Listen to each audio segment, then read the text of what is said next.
Hello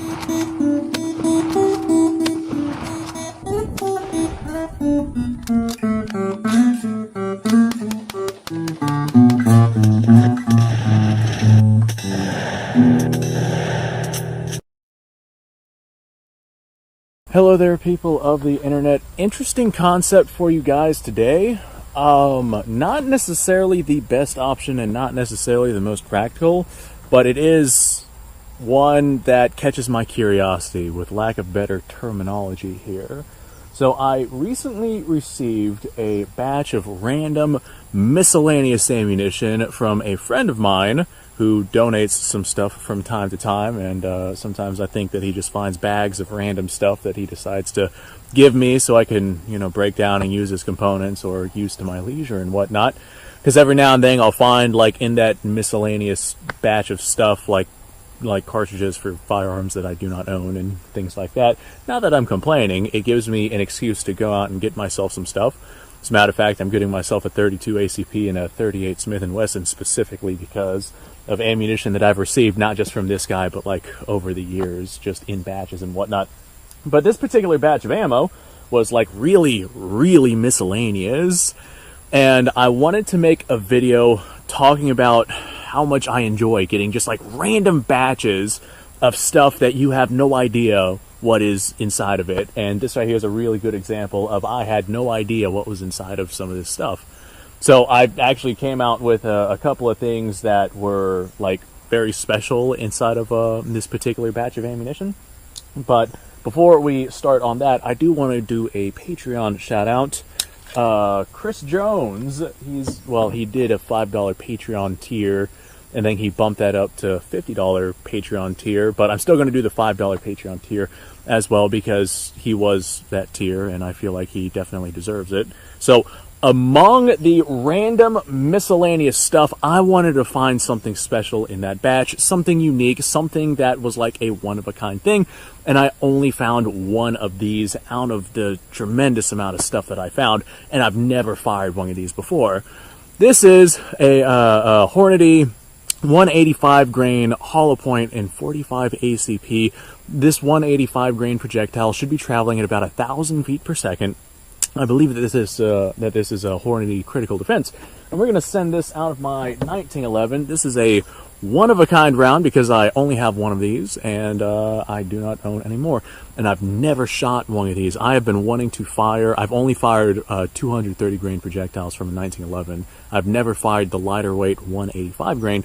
I want to see how that stacks up. So this is like very much a special occasion as far as I'm concerned. I'm actually very excited to give it a try. Let me set this water jug out there and we'll go ahead and we will, what would we call this? We'll order 66 this guy, or we will, I don't know, we'll insert your choice of bad joke here. I was going to make some jokes on people not killing themselves, but I feel like YouTube probably would not approve of that. So let me go ahead and throw on my earmuffs here, and I'm positive that the batteries are dead at this point. I was playing with these things like, I don't know, a month ago, and the batteries were basically dead. Anything at all? Nope. Bunch of nothing. Batteries are gone. So I got this Rock Island Armory 1911. Let's go ahead and shove this round through here and see if she fires. I have no idea of the age of this ammunition, but it still has the lacquer sealant on it, so this is a factory round, so I'm sure it will fire. And the fluid expansion, well, the hydrostatic shock, that's what I'm trying to say. The hydrostatic shock from the water should expand this hollow point very, very well, and we should see quite a bit of energy transfer. It's not exactly a rifle round, but I've also never fired one of these. Let's do it. Ah, that was awesome. That was a lot. Wow, that cap was in the air for a long time. That was a lot less recoil than those 230 grain projectiles, that being a little 185. I have no idea if that would have actually cycled. I only have the one round, but boy, was that sweet. Let me go grab that. Okay, so we have this massive hole in this thing. I guess our entrance wound is right here, but because of the amount of energy transferred onto this target, it absolutely just blew it out on all sides. There's no telling where the exit hole would be. If I had to make a bet, I'd say somewhere in this area right here, just judging by the location of our entrance hole. So on top of that one random miscellaneous round that I got a whole bunch of other things, and I got a couple of things that I am quite excited about. I got a couple of these 44 special rounds. These are hollow point rounds. I just really like 44 and 45 caliber stuff.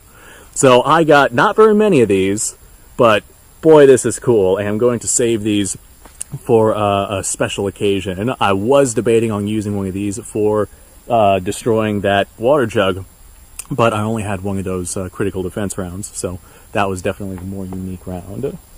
But I really like 44 and 45 caliber projectiles, and there's something about old 44 and 45 ammo. New production, yeah, it's nice, but old ammo just has that feel to it, and I'm sure that those are going to be a lot of fun. Speaking of old ammo, I have this right here. This is a 45 ACP ball round, but this one is dated 1942. So in that batch, I had some original World War II production, 1942 made 45 ACP for either the 1911 or the Thompson.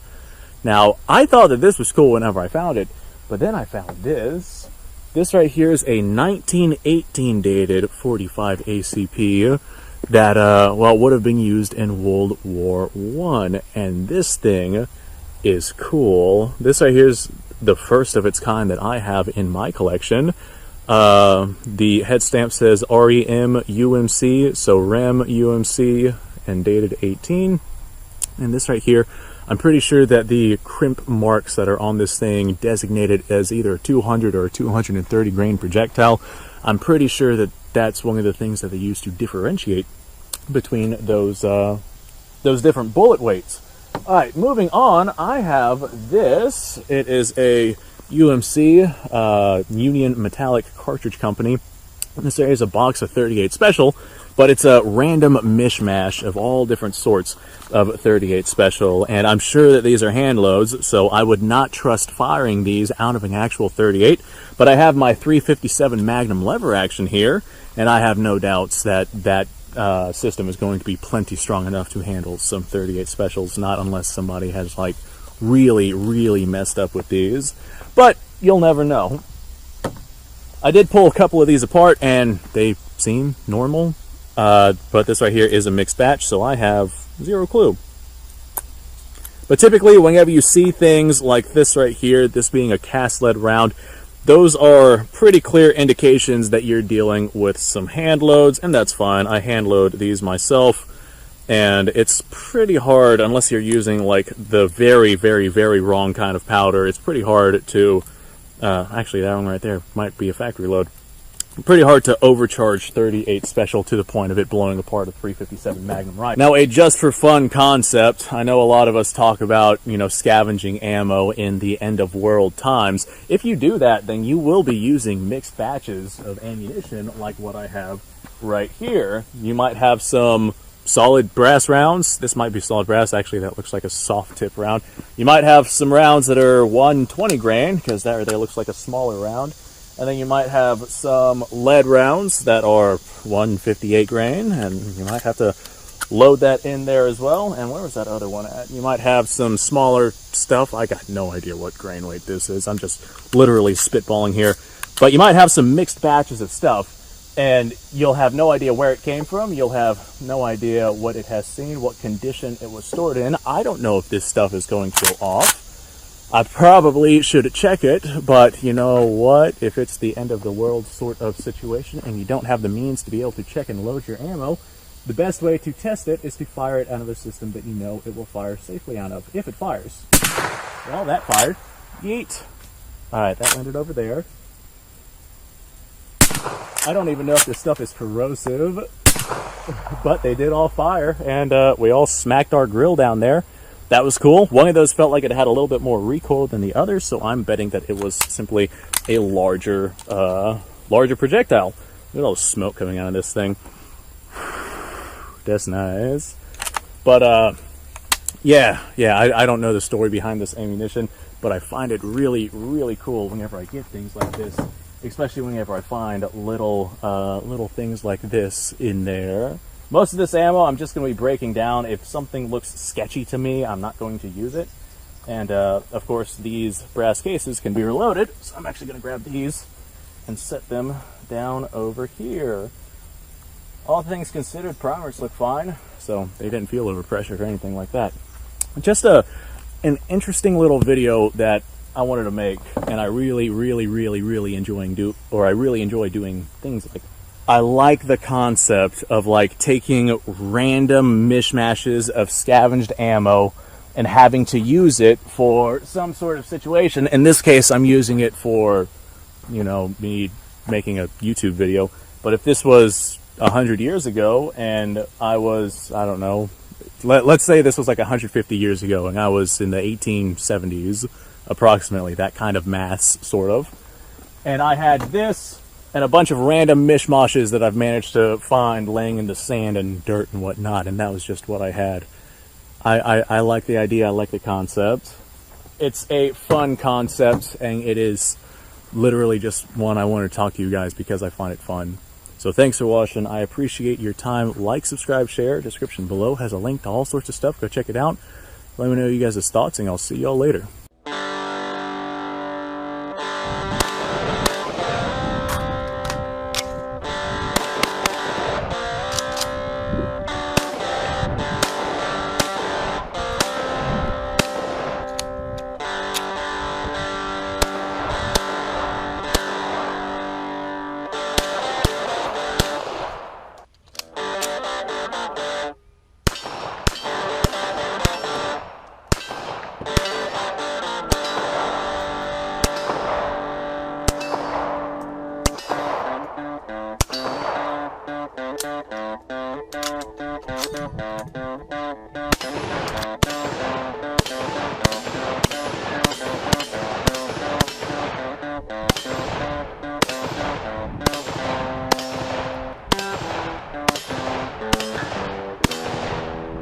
Been a little while since I've done this.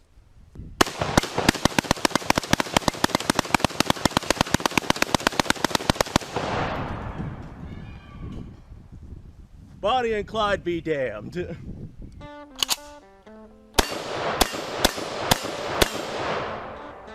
Poor man's Garen.